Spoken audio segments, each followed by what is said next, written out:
પંચમહાલના મોરવા હડપ તાલુકા પંચાયતમાંથી મહત્વના રાજકીય સમાચાર સામે આવ્યા છે। મોરવા હડપ તાલુકા પંચાયતના પ્રમુખ તરીકે હરદીપસિંહ જાદવની બિનહરીફ વરણી કરવામાં આવી છે, જ્યારે ઉપપ્રમુખ તરીકે રણજીતસિંહ ચૌહાણના નામ પર આખરી મહોર વાગી છે। કારોબારી સમિતિના અધ્યક્ષ તરીકે વિજયભાઈ પટેલની પસંદગી કરાઈ છે। ચૂંટણી પ્રક્રિયા પૂર્ણ થતા ભાજપ કાર્યકરો અને સમર્થકોમાં ઉત્સાહનો માહોલ જોવા મળ્યો। અહેવાલ પ્રીતિ સરજી, પંચમહાલ।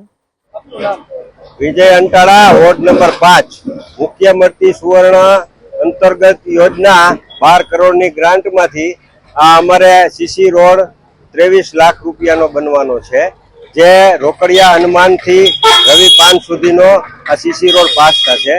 हमणा 2 दिवस पहला धोराजी नगरपालिका में आपड़ा माननीय श्री मनसुखभाई मांडविया आवीने जे लोकार्पण बधाई करी गया छे रोड रस्ताना, ए आ काम रोड रस्ता जे रोड खराब बहु होय, लोकोने हालवानी बहु तकलीफ पड़ती होय, मुश्केली पड़ती होय, एना हिसाबे आ रोड अमारा पास थया छे। કેટલા કરોડના ખર્ચે આ સીસી રોડ છે? आ सीसी रोड जी छे ई रोकड़िया हनुमान थी रवि पान सुधी 23 लाख रूपिया नो रोड पास थया।